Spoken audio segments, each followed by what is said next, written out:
Сәлем оқырман, бүгінгі шығарылымда 20 жыл отасқан күйеуі әйелін тастап басқа елге кеткен әйелдің әңгімесі жайында баяндап беретін боламыз. Әңгімемізді соңына дейін тыңдап, достарыңызбен бөлісіп, пікіріңізді білдіре кетіңіз. Мені күйеуім қалай тастап кетті? Егер осыған дейін маған біреу сені күйеуің тастап кетеді десе, атаңның басы деп жауап берер едім.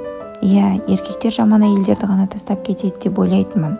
Осындай әңгіме болса, есі дұрыс еркек жақсы әйелін тастай ма деп білгіштеніп қалатынмын. Бір күні жұмыстан келсем, күйеуім қампиған үлкен сөмкені табалдырықтың қасына қойып мені күтіп отыр екен. Ойымда ештеңе жоқ, қайда жиналдың дедім. Өз басым күйеуімнің не істеп не қойып жүргенін ілуге бір сұрамайтынмын. Гүлия деп күйеуім айтайын деген айта алмай қысылып қалды. Бір жағымсыз хабар жеткізгісі келген сияқты. Айтайын дегенім, сол мезетте балам, қызым деп бірдеңеге ұрынып қалды ма деп жүрегім су ете қалды. Не болды? Қайсысы? Екеуі де дін-аман, ештеңе болған жоқ. Мен кеттім, бір жола, басқа елге. Сен мені кешір. Оның не айтқанын түсініп алайын деп үндемей басынан аяғына дейін қарап шықтым. Әрине сенгім келмейді. Орынсыз қалжың. Осы бейшарама үйден оп-оңай кете салатын өзінше жігіт болып сүйем күйем деп соңымнан қалмай қанша жыл жүріп еді. Қайда барсаң онда бар деп дөрекі жауап бердім. Гүлия, қайтесің? Өмір болған соң балалар ер жетті, түсінетін шығар. Мен оларды тастамаймын. Сен де егер ақша керек болып қалса хабарлас. Мен сонда ғана оның шынымен бір жола кетіп бара жатқанын түсіндім. Күлкі қысқандай бола ма, әлде намыстан өліп барамын ба, түсініксіз. Өмір одан бірдеңені жалынып сұрап көрген жоқ едім. Бір бұл жолы да содан таймадым. Кетем десең жолың әне. Етігімді шешпестен төр бөлмеге өтіп кеттім. Оның үйден қалай шыққанын көрген жоқпын. Киімді ауыстырып қайта шықсам із-түзі жоқ, жоғалып кетіпті. Ас бөлмеге кірдім. Шағын кастрюльден дәмді иіс аңқып тұр. Самат пісіріп қойыпты. Жұмыстан ертең келген ғой. Мүмкін демалыс алған шығар. Мен оның қай ауысымда жұмыс істейтінін де білмейді екенмін. Қызықпаппын да, сұрамаппын да. Тамақ ішіп, жаным жадырап сала берді. Ыдыс-аяқ жудым, үй жинадым. Телевизордың алдындағы диванға көсіліп жата кеттім. Күні бойғы жұмыстан шаршадым. Ірі сауда орталығы директорының орынбасары болған соң бірнеше бөлімнің жұмысын қадағалап, жүздеген құжаттың дұрыс толтырылуын тексеріп отырамын. Сондықтан көп жүруге тура келеді. Айлығы жақсы болған соң ғана шыдап жүрмін. Таңертең оянып, шкаф ваннан қарап шықтым. Күйеуімнің шынымен кетіп қалғанына тағы көзім жетті. Бірақ көңіл күйім бұзылған жоқ. Қайта бойымда бір сергектік пайда болды. Шифонердің іші босап қалыпты. Өзі дәп-дәу болып жартысынан көбін алып жататын төсегім, ванна тіпті үйім кеңіп қалғандай көрінді. Кеткені қайта жақсы болды. Керек едің сен маған деп қоямын. 22 жыл отасқан жарымның аяқ астынан мені тастап кеткенін түсіне алмасам да, еркіндік рахатына бөлендім. Өзімді тордан құтылған құстай сезіндім. Әдеттегіден ашығырақ боянып, шашымды сәндеп тарадым. Бір тойға барда арнайы сатып алған әдемі көйлегімді киіп, айнаның алдында айналып біраз тұрдым. Белім жуандап, иегімнің астына май басып, мойным қысқарып қалғандай көрінеді екен. Сонда да келбетім көз тартарлық. Несін айтасың, 45-ке келсем де жайнап тұрмын. Сол күні әркіммен ақ жарқын-жарқын сөйлесіп, көңілді жүріп, көп жұмыс атқардым. Менің көңіл күйімдегі өзгерісті байқаған әріптесімнің бірі, сіз бүгін сондай сұлу болып кетіпсіз десе, енді бірі сіз өте көңілсіз ғой деп жатты. Қанатыма желбітіп, күлімдеп, қасынан өтіп бара жатқанымды көріп, біреуі түсіністік білдірсе, енді бір соңымнан қызыға қарап қалып жатты. Кешке үйге келген соң жалғыз өмір сүрудің тағы бір артықшылығын байқадым. Тамақ пісіріп әуре болмайды екенсің. Күйеуіме жиі және әртүрлі тамақ дайындайтынмын. Ал ауысымға барғанда ала кететін тамағын салып та беретінмін. Оны да ет қосып тоя жейтіндей етіп жасайтынмын. Алғашқы еркіндік күнін атап өту үшін басы бос екі құрбыма телефон соғып шақырып алдым. Өзімізше бастаңғы жасадық. Дастарханға қымбат шарап, жеміс-жидек, тағы басқаларын қойдым. Олар да ерігіп отыр екен, тез ақ жетті. Ішіп жеп, әр нәрсені сөз етіп, түкке тұрмайтын нәрсеге шегіміз қатқанша күлдік. Биледік, біраз желіктік. Мен әрине күйеуімнің үйден кетіп қалғаны туралы тіс жарған жоқпын. Тәкаппарлығым айтқызбады. Екінші және үшінші күні осы тобымызбен бірде кафеде, енді бірде құрбы қыздың үйінде сайран салдық. Бір апта өткенде Алғашында қызық болып көрінген көңіл көтеруден де жалықтым. Ішіп алып, сайран салып жүру менің табиғатыма жат еді. Өзім бір жерге қонаққа барғанда күйеуім артық ішіп қоймасын деп тартып отыратынмын. Содан осындай отырыстан қашып дүкен аралайтын болдым. Керек болсын, керек болмасын сыпырып сатып ала бердім. Бұрын әр тиынымды санап ақша үнемдейтін болсам, енді алды-артыма қарамай шашатын болдым. Қайтып келе жатып сән салонына кірдім. Шашымды жаңаша қидырып макияж жасаттым. Тырнағымды ұзарттым. Шаштараз қыздардың тілімен айтқанда имиджімді өзгерттім. Содан кейінгі аптаны мәдени шараны құр қалдырмай театр, концертке баруға арнадым. Күн сайын кешке қуыршақтай боянып, жасанып, такси шақыртып жүре беремін. Бір күні концерттен шыққан мені танымайтын адам күтіп алды. Қайырлы кеш. Саламатсыз ба деп жауап беріп, қасынан өтіп кетпекші болған мен әдемі әйелді шығарып салуға бола ма екен деп күтпеген ұсыныс білдірді. Тоқтап, танымайтын адамды бастан аяқ шолып шықтым. Көлікке отыруыңызды сұраймын деп ақсия күлімсіреді. Қарап тұрып бойымды бір тентектік, қызығушылық, біреуден бір өш алғым келгендей сезім қысты. Неге болмайды екен, шығарып салыңыз деп оның қымбат машинасына отырдым. Шынымен менің жүріп тұруыма кім тыйым салып жатыр? Кімнен ұяламын? Кімнің алдында жауаптымын? Сізді концертке келген сайын көріп жүрмін. Қашанда жалғыз жүресіз деп әңгімесін жалғастырды. Содан осындай келісті әйелмен таныспау үлкен күнә ғой деп шештім. Айтпақшы, менің атым Шафик. Сіздің ат жөніңіз қалай? Гүлия деп жауап берді.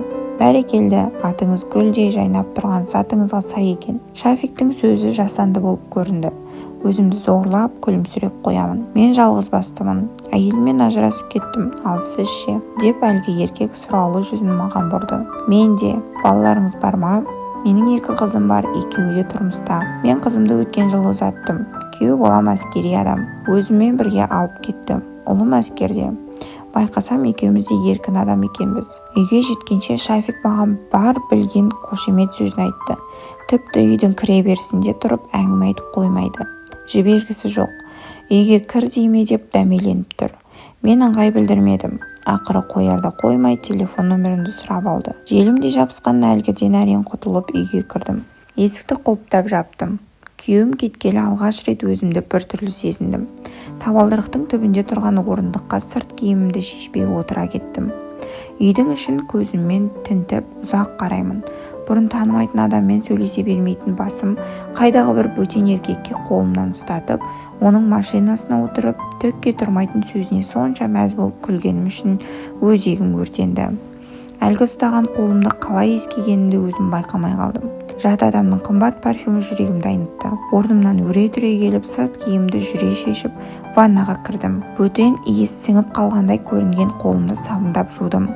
Менің жалғыздығым 2 айға ұласты. Алғашқыда емес, еркіндік сезімі солып қалды. Егер бұрын көңілім көпшіліктің ортасында болғанды қалап, жұмыстан асықпай қайтсам, енді үйге жеткенше асығатын болдым. Келген соң баппен, барлық ыдыс-аяқты жалтыратып жуып, жиһазды тап-таза етіп сүртіп шығамын. Телевизорға жақындағым келмейді. Телефон шырылдаса көтермеймін, тамақ пісірмеймін. Үйде тамақ ішуді қойдым, жүдеп кеттім. Бірге жұмыс істейтін қыздар Гүлия Болатқызы, тіпті сымбатты болып кеттіңіз. Қандай диета ұстайсыз деп сұрайтын болды. Олар қайдан білсін менің басымдағы жағдайды. Ешкім керек десең көршілерім байқаған жоқ. Мұңымды айтып біреумен бөлісейін десем бақытсыз, сорлы болып көрінбейін деп намыстанамын. Соңғы кезде күйеуімді жиі еске алатын болдым. Қайтейін, ол енді менің күйеуім емес. Айтпақшы, ол кімге кетті екен? Не қылған неме екен? Несі артып бара жатыр екен соншама? Бұл туралы ойланбаған екенмін. Ойламаймын да. Баяғы құрып кеткір жалған намыс жібермейді. Балконда жатқан ескі фотоальбом толық картон қорапты ішке кіргіздім. Самат екеуміздің жас кезімізде түскен суреттерді көрейін деп біреуін қолға алдым. Қандай әдемі болғанбыз деп таң қалып қарап отырмын. Мынау біздің үйлену тойымыз, ал мынау тұңғыш баламыз туғаннан кейінгі сурет. Мына суретте Самат ұлын қолына алып түсіпті. Мына суретте қызын құшақтап отыр. Мына суретте мені рахаттана құшақтап тұр екен ғой. Альбомнан еденге шашылып түскен суреттердің үстіне етпеттей құладым. Дауыстап жылап жатырмын. Жұбататын, басып айтатын адам жоқ. Саған сол керек. Сонша жыл отасқанда оның үсті басына немқұрай қараппын. Артық ауыз ақшаны төркініме ысырып жіберетін жымысқылығым тағы бар. Ол аздай жан дүниеме жақындатпадым. осының бәріне ол қалай шыдап келген? Күйеуімнің сөмкесіне сыймай қалған тұмсығы мұжылған жұмсақ тәпішкесін, бір-екі сырт киімін, охота журналын ұқыптап сақтап қойдым. Бұрын күйеуімнің өзімен әрең сөйлесуші едім, енді оның қалған затымен сөйлесетін болдым. Жұмыстан келгенде тәпішкесіне сәлем деп, үй жинап жүріп сағындың ба деп сұрап қоямын. Кейде есі дұрыс емес адам сияқты кеудеме қысып, мен де қатты сағындым деп айтамын. Түн болса кең төсегіме жатамын, сап-салқын, неше түрлі ой жан-жағымнан қаумалап алады. Ұйқы жоқ. Күйеуімнің ыстық демін, тәнінің жылуын сезінгім келеді. Өзіңнен басқа адам жоқтай жалпайып жатып алыпсың ғой, тарт аяғыңды, зілдей қолыңды маған артпа, онсыз да ыстықтап жатырмын деуші едім. Енді міне созған қолым жетімсіреп қалған салқын жастықты ғана сипалайды. Әр күнім, әр сағатым жанымды жеумен өтетін болды. Тәкаппарлығым, өзімшілдігім, оған деген селқостығым, күйеуім шаршап келгенде күлімсіреп қарсы алмағаным үшін өзімді жазғырамын. Лайықты көңіл бөлмедім деп өкінемін. Өз дегенім болмаса райымнан қайтпадым. Оған көңіл бөліп мейір салмадым. Үйдің затындай көрдім, несін айтайын, жетіп жатыр. Сауап болды, күйеуіңнің қадіріне жетпесең ендігі көрген күнің осы. Жылдар бойы сен деп қорғап, қоршап, отбасын берекеге толтырам деп жұмыс істеп келген адамды бағалай білмедің. Сезімін ескермедің. Енді жалғыз жарым жүріп қартаясың. Осының бәрін балаларыңа айт, төркініңе түсіндір. Осындай кезде өзімді ең сорлы, ең бақытсыз әйел сезіндім. Менің жалғыздығыма 2 ай 9 күн 8 сағат толғанда біреу қоңырау соқты. Ешкімді көргім де, сөйлескім де келмейді. Шалқамнан жатырмын. Қайта басқан қоңырауына жауап болмаған соң, әлгі неме құлыпқа кілт салып бұрай бастады. Құдай сақтай көр, ұры. Атып тұрып қолыма оқтау алып дұшпанды бастан салып жіберуге дайындалдым. Есік ашылып, табалдырықтың арғы жағында күйеуім жоқ Самат көрінді. Қолымда оқталған күйде тұрмын. Қатып қалыппын, қозғала алмаймын. Мен үшін соншама қадірі өткен адамның жүзіне тесіле қараймын. 20 жыл отасқанда бағалай алмаған бақытым, сен үйден кеткен 2 айда өкініш пен уайым менің көзімді ашты. Көп нәрсенің байыбына енді жеттім. Кешірім сұрап оның аяғын құшақтауға сәл жетпей қалдым. Қап-қара болып кеткен өңі шаршаңқы жүдеу. Қартайыңқырап қалған ба? Аяп кеттім. Көзімнің қиығымен жейдесінің жағасы мен жеңінің кірін байқадым. Шалбары тақ-тақ, бәтеңкесі лас. Бәрі түк емес, менің жүрегімді оның жетімсіреген көзі, жалынышты көзқарасы тіліп түсті. Табалдырықтан аттап орындыққа отыра кетті. Балаларым үшін мені кешір, сенсіз өмір сүре алмайды екем. Мен үшін ешкім сендей бола алмайды екен. Не де бұрыстаң да сенікі жөн. Тек ендігі жерде бірге тұрсақ болды, деп үздік-создық сөзін айтты. Мен үндеген жоқпын, тек оған қарап, сәл тұрдым да 2 айдан бері сырласыма айналған тәпішкесін әкеліп қасына қойдым. Одан кейін ас қамына кірістім. Тезірек тамақ пісірейін. Балаларым да, туысым да, тіпті сырлас құрбым да жоғалтып барып, тапқан байлығым мен берекемді байқамады. Өмірімнің осы белесі аяқ астынан әйелдік болмысының осалдығын әшкере етіп, сезімімді сергелдеңге салды. Бірде бұлттай түнертті, бірде жауыннан кейінгі шыққан күндей жарқыратты. Бірақ бұл туралы екеумізден басқа ешкім білген жоқ. Оқырман, егерде сіз өз әңгімеңізді осылай YouTube арнасынан тыңдағыңыз келсе, описаниядағы WhatsApp ссылкаға өтіп өз әңгімеңізді жіберсеңіз болады. Әңгімеңіз анонимді түрде шығатын болады. Келесі әңгімеде кездескенше сау болыңыз.